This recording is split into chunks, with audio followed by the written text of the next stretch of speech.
kabini lawale la maakɔrɔw kun bɛ wugun de matarafa ne ka u ka sumanw ka o mugu bɔ. Fatumata Togo ale y'a matarafaba dɔ ye, an k'ale lamɛn.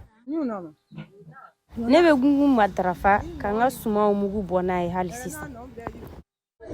Fɔlɔ n ko i mana taa dugu misɛnw na i b'a sɔrɔ a yɔrɔ kɛrɛnkɛrɛnnen labɛnnen don musolakaw bɛ fara ɲɔgɔn kan yɔrɔ min na ne ka u ka sumanw bɔ.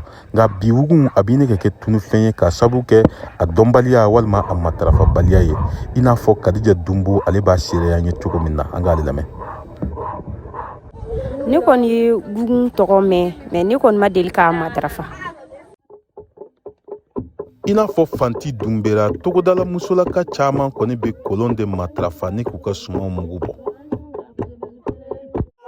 An kɔni fɛ yen yan, an ka mɔgɔkɔrɔbaw y'an an ka ɲɔ mugu bɔ ni kolon ye, barisa o de ka di olu ye ka tɛmɛ machine labaara ninnu kan. Dɔw fana ka fɔla dugubakɔnɔmusow olu bɛ tubabu mansin olu b'o de matarafa kosɛbɛ, i n'a fɔ Rosaline Togo. An dugubakɔnɔmɔgɔw an kɔni tɛ gungun dɔn, an kɔni b'an ka baara bɛɛ kɛ ni mansin de.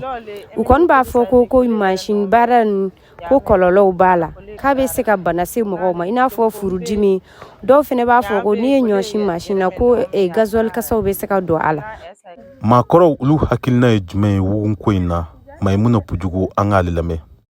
A ka d'an ye parce que an ka fɛn kɔrɔw de don, a kana na tunu sini ma sinikɛnɛ an denw fana ka se ka baara k'o la, o y'an yɛrɛ ka laɲini ye. Bɛɛ lajɛlen kɔni n'i ka waati minɛnw don. Tijani Wederawogo, VOA Bambara tɔgɔ la, ka bɔ Koro.